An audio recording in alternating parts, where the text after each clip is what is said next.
দেখো এদিকে দেব ভাই মাটি তুলছে। তো দুটো সরস্বতী প্রতিমা আছে, সেই জন্য আমরা মাটিকে এসেছি নদী।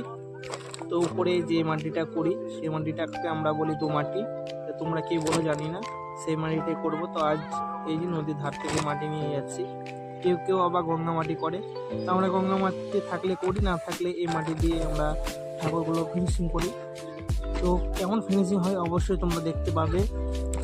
তো অবশ্যই দেখলে পরে তোমাদেরকে এই চ্যানেলটাকে সাবস্ক্রাইব করে পাশে থাকতে হবে, অবশ্যই তোমরা তাহলে দেখতে পাবে। আর নতুন নতুন ভিডিও অবশ্যই তোমরা দেখতে পাবে, ছোট ছোট ঠাকুর, ছোট ছোট প্রতিমা। তোমরা যদি ছোট ছোট যারা শিখতে যাও তো অবশ্যই চ্যানেলটিকে সাবস্ক্রাইব করে পাশে থাকো, অনেকটা ভালো লাগবে। দেখো মাটি তুলে নিচ্ছে, প্রয়োজন মতন আমরা মাটি তুলে নিলাম। ভালো করে মাটিটা গিয়ে বাড়িতে গিয়ে সানবো। তোমরা পুরো ভিডিওটা দেখো, অনেকটা ভালো লাগবে।